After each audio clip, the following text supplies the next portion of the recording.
أعوذ بالله من الشيطان الرجيم بسم الله الرحمن الرحيم وصلى الله وسلم وبارك على حبيبنا محمد وعلى آله وأصحابه أجمعين أما بعد فإن أصدق الكلام كلام الله عز وجل وخير الهدي هدي رسول الله صلى الله عليه وسلم وإن شر الأمور محدثاتها وكل محدثة بدعة وكل بدعة ضلالة وكل ضلالة في النار فيا رب أجرنا من النار بعفوك وأدخلنا الجنة برحمتك يا عزيز يا غفار. أيها الإخوة الكرام، لازلنا بفضل الله عز وجل نتكلم عن تزكية النفس وتطهيرها. فالمسلم الذي يقصد باب التوبة سيجد عراقيل وعقبات في طريق التوبة. أول عقبة هي عقبة الشيطان، وتكلمنا عن عقباته وذكرنا بعد الحصول التي يتحصن بها المؤمن ضد كيد الشيطان. العقبة الثانية في طريق التوبة إلى الله ألا وهي عقبة النفس الأمارة بالسوء، وهذه النفس الأمارة لا بد من تزكيتها وتطهيرها، ولتطهير النفس وتزكيتها لا بد من طلب العون من الله عز وجل. فأول وسيلة هي اللجوء إلى الله تعالى بالدعاء، وتكلمنا عن شروط استجابة الدعاء. واليوم بإذن الله سنتكلم عن عبادة من أعظم العبادات التي تزكي النفس وتطهر النفس. تكلمنا عن أول عبادة هي الدعاء. العبادة الثانية التي تطهر هذه النفس وتزكيها وترقيها ألا وهي قيام الليل. فقيام الليل عبادة عظيمة يطهر الله بها القلوب والنفوس، ويزكي بها القلوب والنفوس، ويقوي بها الإيمان، ويحسن بها الأخلاق. Inch'Allah, mes frères, on a parlé sur les ennemis qui essayent de nous écarter du chemin de repentir. Le premier ennemi, c'est le diable. Et on a parlé sur lui, on a parlé sur ses pièges, et on a donné des protections contre le mal du diable. Deuxième ennemi qui cherche à t'écarter du chemin de repentir, c'est ton âme qui est au fond de toi, ton âme qui t'ordonne de faire le mal. Et pour purifier cette âme, et pour la contrôler, pour la nettoyer, il faut demander l'aide d'Allah. Et le meilleur acte d'adoration pour demander l'aide d'Allah, c'est de faire ad-du'a. Et on a parlé sur les conditions de du'a et les moments bénis pour qu'Allah accepte notre du'a. Aujourd'hui, Inch'Allah, on va parler d'un autre acte d'adoration. Le premier acte d'adoration qui t'aide à purifier ton âme, c'est le du'a. Le deuxième acte d'adoration qui t'aide à purifier ton âme, c'est la prière de nuit. La prière de nuit. Qiyamu al-layl. Allah Ta'ala أمر النبي صلى الله عليه وسلم في بداية الدعوة إلى الله بقيام الليل. Le prophète عليه الصلاة والسلام, il était ordonné par Allah au début de sa mission d'accomplir et de faire la prière de nuit. Le premier verset qui était révélé sur le prophète sallallahu alayhi wa sallam, Iqra. Et le deuxième, c'est lequel? Le deuxième, Ya ayyuhal muzammil qumil layla illa qalila, directement. Iqra. Deuxième chose, Ya ayyuhal muzammil qumil layla illa qalila nisfahu aw inqus minhu qalilan aw zid alayhi wa rattil al-Qur'ana tartila. فلذلك قيام الليل, il te donne l'énergie, Ya Rasulallah, قيام الليل, il te donne l'énergie pour transmettre le message d'Allah Azza wa Jalla. Quelle énergie il donne Qiyam al-Layl? L'énergie qu'il te donne, c'est qu'il va purifier ton âme. Ça veut dire ton cœur, il sera rempli de miséricorde. Ton cœur, il sera rempli de patience. Ton cœur, il sera rempli de foi. Ton cœur, il sera nettoyé. Il n'y aura pas d'orgueil dans ton cœur. Il n'y aura pas d'hypocrite dans ton cœur. Il n'y aura pas de jalousie et d'envie dans ton cœur. Il n'y aura pas d'égoïsme dans ton cœur. فقلبك ونفسك ستكون طاهرة. فلذلك Allah Ta'ala, il a donné l'ordre à notre prophète au début de da'wa ila Allah, au début de l'islam, de faire qiyam layl. Il n'y avait pas encore les 5 prières par jour. Il n'y avait pas encore le pilier de la prière. Il n'y avait pas le jeûne. Il n'y avait pas le zakat. Il n'y avait pas le pèlerinage. La première chose, après Iqra, fait la prière de nuit, 2 raka'at. Il faisait 2 la nuit et 2 le matin. Mais Allah Ta'ala, il a précisé sur la prière de nuit. فلذلك الله تعالى يقول في القرآن الكريم في الكلام عن قيام الليل يقول تتجافى جنوبهم عن المضاجع يدعون ربهم خوفا وطمعا ومما رزقناهم ينفقون. Il a parlé sur des gens qui délaissent le lit de sommeil. Pourquoi? Pour se lever et faire les ablutions et se mettre debout face à l'Qibla devant Allah Azza wa Jal. Allah Ta'ala يقول في القرآن الكريم إنهم كانوا قبل ذلك محسنين. إنهم كانوا قبل ذلك محسنين. من هم المحسنون؟ قال كانوا قليلا من الليل ما يهجعون وبالأسحار هم يستغفرون. Parmi les signes de l'muhsin, le fulan muhsin, quelqu'un qui fait du bien. Alors, quelqu'un qui fait du bien, parmi ces signes, parmi les signes des pieux, parmi les signes des croyants, parmi les signes des gens qui font du bien, كانوا قليلا من الليل ما يهجعون. Ils laissent une partie de nuit. Pourquoi? Pour faire la prière. Ils laissent un moment dans la nuit, ils délaissent le sommeil dans ce moment. Pourquoi? Pour faire la prière de nuit. C'est pour cela, vous voyez, vous remarquez pendant le Ramadan, les gens, ils deviennent généreux. Les gens, ils deviennent plus patients. Les gens, ils deviennent plus contents. Les gens, ils viennent beaucoup à la mosquée. Les gens, ils donnent sadaqa. Pourquoi? Parce qu'il est arrivé à purifier son âme. Grâce à quoi? Grâce à Allah et grâce à la prière qu'il fait. Il fait la prière de Tarawih. Des fois, il fait la prière avant Subh. Cette prière, pendant un mois, il a réussi à nettoyer son âme. Il a réussi à purifier son âme. Alors, imagine, tu fais la même prière toute l'année. Comment tu vas devenir? Imagine, la prière de nuit, tu la fais chaque jour avant de dormir. Tu pries 8 après l'Isha et 8 avant Subh. Comment tu vas devenir? Comment il va devenir ton cœur? Ton âme, comment il va devenir? فلذلك النبي صلى الله عليه وسلم كما رواه الإمام مسلم عن عبد الله بن سلام. هذا عبد الله بن سلام, c'est un rabbin juif. C'est un rabbin juif. Il vivait à Médine. كان يسكن في المدينة. فلما قدم النبي صلى الله عليه وسلم, maintenant la première fois النبي صلى الله عليه وسلم, il va arriver à Médine. Alors ce juif-là, ce rabbin, قال, j'ai écouté, j'ai entendu que le prophète des Arabes, il va venir. Et lui, il connaît les signes de ce prophète, le dernier prophète, le Muhammad sallallahu alayhi wa sallam. L'apparence de notre prophète alayhi salatu wassalam, son comportement, il était mentionné dans le livre des Juifs, Taurat.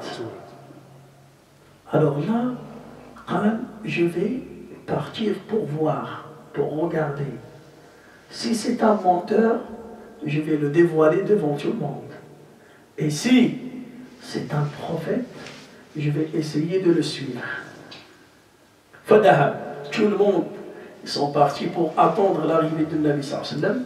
Quand il est arrivé, le Nabi sallallahu alayhi wa sallam, c'est quoi la chanson qui est connue? Qu'est-ce qu'ils ont dit les gens de Médine? Tala'a Hadi, c'est faux. C'est pas une chanson qui était répétée à l'arrivée du prophète sallallahu alayhi wa sallam à Médine. Hadi, laysat sahiha. Pourquoi?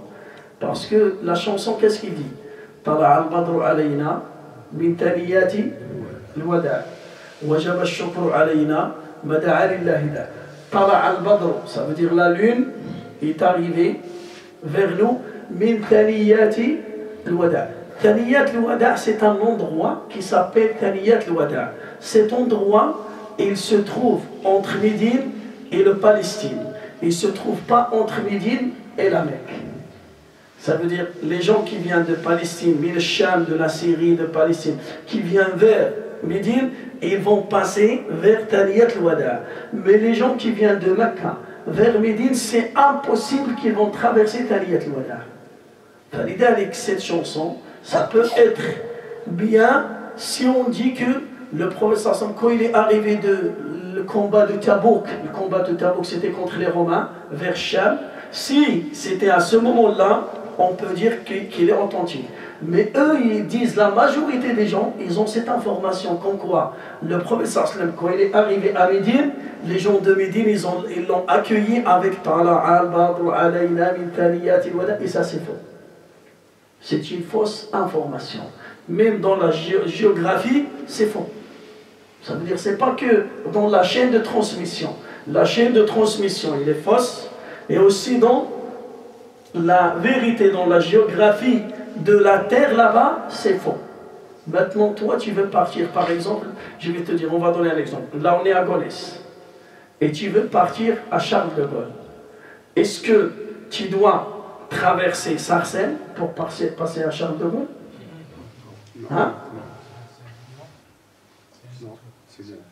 Là, tu es à Gonesse et tu veux partir, par exemple, à Charles de Gaulle.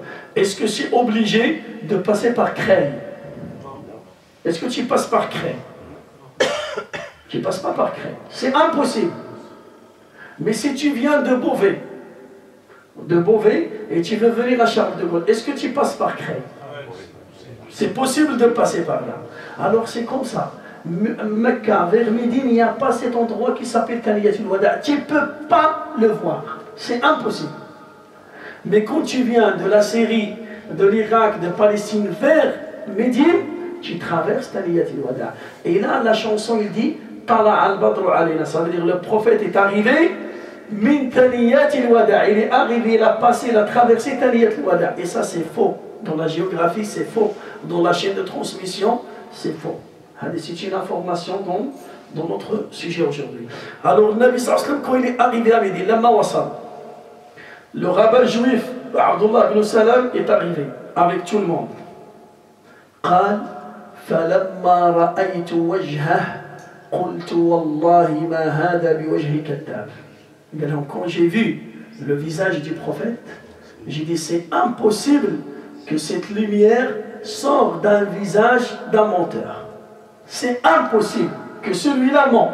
Dans son apparence, dans la lumière de son visage, c'est impossible qu'il ment. C'est impossible que c'est un menteur. Des fois, il y a des gens, ils ont cette intuition. On s'appelle ça l'intuition. Des gens, ils sont intuitifs. Ça veut dire, il peut lire dans ton visage, il peut savoir est-ce que tu es véridique, est-ce que tu es menteur, est-ce que... Il y a maintenant dans la police des spécialistes dans ça, les mentalistes. Les mentalistes, ça veut dire il peut lire ta mentalité, il peut découvrir dans ton visage est-ce que tu mens, est-ce que tu mens pas. Alors, Abdullah ibn Salam, c'était un rabbin juif, ça veut dire c'est un savant. Ça veut dire il a une expérience. Quand il voit la personne, il peut juger, il peut dire que celui-là, c'est un véridique. Celui-là, c'est rare qu'il se trompe. Quelqu'un qui est intuitif, c'est rare qu'il se trompe. Falidalik, je vous ai raconté déjà l'histoire de Shafi'i avec Abu Yusuf. Abu Yusuf, c'est un élève de Abu Hanifa radiyallahu anhu. Et Shafi'i, l'imam Shafi'i, le fondateur de l'école shafi'ite. Les deux, ils avaient cette qualité. Ils avaient l'intuition. Ils étaient assis tous les deux.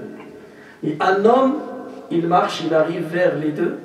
Alors, Shafi'i regarde à son ami là, il lui dit, écoute, moi je dis que cet homme-là, c'est un menuisier. L'autre, il lui dit, non, c'est un forgeron. Alors, on va l'appeler, ils ne le connaissent pas, c'est la première fois qu'ils ont vu cet homme-là.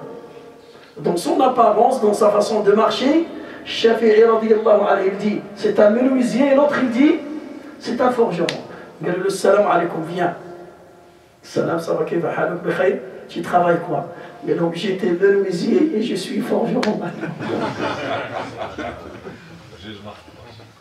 J'étais menuisier et maintenant je suis forgeron. Ça veut dire cette intuition, c'est une science par rapport à l'expérience et aussi c'est une lumière, c'est un don d'Allah Azza wa Jal. Innal mu'mina yara bi nurillah. Alors là, Abdullah ibn Salam, quand il a vu le visage de Nabi sallallahu alayhi wa sallam, il a dit c'est impossible que ce visage, c'est un visage d'un menteur. Alors, فقال عبد الله بن سلام فكان أول كلمات يقولها النبي صلى الله عليه وسلم في المدينة. Maintenant, il va nous raconter les premières paroles qui vont sortir de la bouche de Nabi صلى الله عليه وسلم à Médine. قال فقال يا أيها الناس, oh les gens, écoutez-moi, يا أيها الناس أطعموا الطعام, nourrissez les pauvres. وأفشوا السلام, et passez salam entre vous. وصلوا الأرحام, et respectez vos liens de parenté. وصلوا بالليل والناس نيام تدخلوا الجنة بسلام, et faites la prière de nuit, vous allez rentrer au paradis avec paix. بإذن الله عز وجل. Et dans les premières paroles, les premiers conseils que le prophète a conseillé les gens de Médine, parmi les 4 choses, il faut faire la prière de nuit. فلذلك روى الإمام الترمذي والإمام أحمد أن النبي صلى الله عليه وسلم قال عليكم بقيام الليل, عليكم بقيام الليل فإنه دأب الصالحين قبلكم. Le prophète sallallahu alayhi wa sallam nous a dit dans un conseil, faites la prière de nuit, car c'est les chemins de vos pieux prédécesseurs. C'est le chemin de vos pieux prédécesseurs. Da'bu salihina qablakum. Le chemin des pieux, c'est qiyam al-layl. Wa makfaratun lis-sayyi'at. Et c'est un acte qui fait nettoyer tes péchés, qui fait pardonner tes péchés. Wa manhatun 'anil ithmi. Et c'est un acte qui t'empêche de faire les péchés. Manhatun 'anil ithmi. C'est un acte qui te bloque, qui te préserve de commettre la désobéissance à Allah Azza wa Jal, de faire les péchés. Wa matradatul lidda'i 'anil jasad. Et c'est un acte qui dégage la maladie de ton cœur et de ton corps. C'est un acte qui te préserve même des maladies qui touchent ton corps. C'est un acte qui préserve la maladie du cœur et c'est un acte qui préserve la maladie des corps. والحديث حسنه الشيخ الألباني. فلذلك النبي عليه الصلاة والسلام رأى عبد الله بن عمر. Un jour il a vu Abdullah ibn Umar. Et Abdullah ibn Umar, c'est qui pour lui? C'est qui pour le prophète? C'est son beau-frère. Le Nabi sallallahu alayhi wa sallam, il est marié avec sa sœur Hafsa. Hafsa, c'est la sœur de Abdullah. Abdullah ibn Umar, il a vu un rêve. Il a vu un rêve. Il a raconté ce rêve à sa sœur. Sa sœur, il a raconté le rêve à notre prophète. فقال لها النبي صلى الله عليه وسلم يا حفصة نعم الرجل عبد الله لو كان يقوم من الليل. Le prophète sallallahu alayhi wa sallam lui dit, ton frère, c'est quelqu'un de bien. C'est un homme de bien. Il est bien. Mais il peut être mieux, et mieux encore, s'il fait la prière de nuit. Hafsa, il a transmis ce message à son frère. يقول سالم le fils de Abdullah, يقول فوالله ما ترك أبي قيام الليل منذ أن سمع ذلك. Alors depuis ce jour-là, depuis que mon père il a écouté cette parole de sa sœur Hafsa, la parole du prophète sallallahu alayhi wa sallam, il n'a jamais raté la prière de lui. حتى مات, jusqu'à sa mort.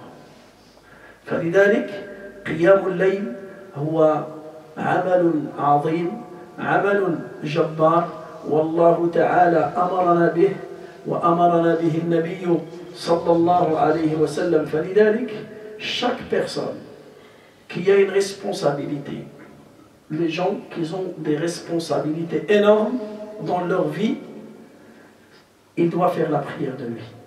C'est une obligation pour lui de faire la prière de nuit. Pourquoi? Parce que la prière de nuit, il va l'aider à assumer sa responsabilité. Il va l'aider à patienter dans sa responsabilité. Et il va l'aider à dépasser les difficultés.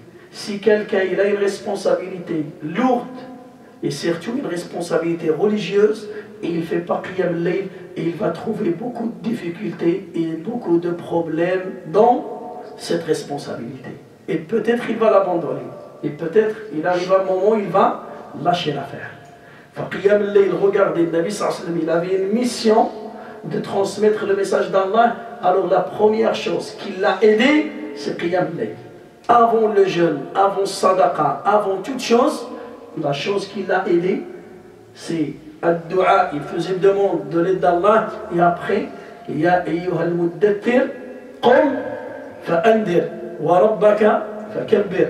Avant qum fa'andir, Allah Ta'ala qala lahu qum al-layla illa qalila. Qum al-layla illa qalila. نصفه أو انقص منه قليلا فكان يقوم النبي صلى الله عليه وسلم حتى تتفطر قدمه. Depuis ce jour-là, le Nabi sallallahu alayhi wa sallam, il faisait la prière de nuit, il reste tellement debout jusqu'à ce que ses pieds ils vont se saigner. Il y a le sang qui coule de ses pieds. باش بقيام الليل. Des fois quand il dit Allahu Akbar, يقول عبد الله بن مسعود ذات يوم, un jour, j'ai rentré, j'ai vu le Nabi sallallahu alayhi wa sallam en train de prier. J'ai rentré avec lui dans la prière. Mais l'homme, il a récité Surat al-Baqarah.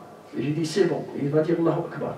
Il a récité Surat al-Imran. J'ai dit il va dire Allahu Akbar. Il a récité Surat al-Nisa. Il a fini Surat al-Nisa, il a dit Allahu Akbar. 12 hizb. Un quart du Coran. Le quart du Coran, il faut peut-être 10 jours de Ramadan. Regarde. Presque 12 hizb. Et quelques versets, il arrive dans Raka'a Wahida. C'est pas deux Raka'a, c'est combien? Raka'a.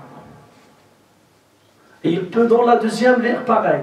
Ça veut dire 25 hizb. La moitié du Coran dans 10 Raka'a. Yaqum al-layl. Il était tout seul, il n'était pas imam, tout seul à la maison. Adkhul Abdullah ibn Mas'ud, Allahu Akbar, il a prié avec lui. قال حتى كدت أن أقطع الصلاة.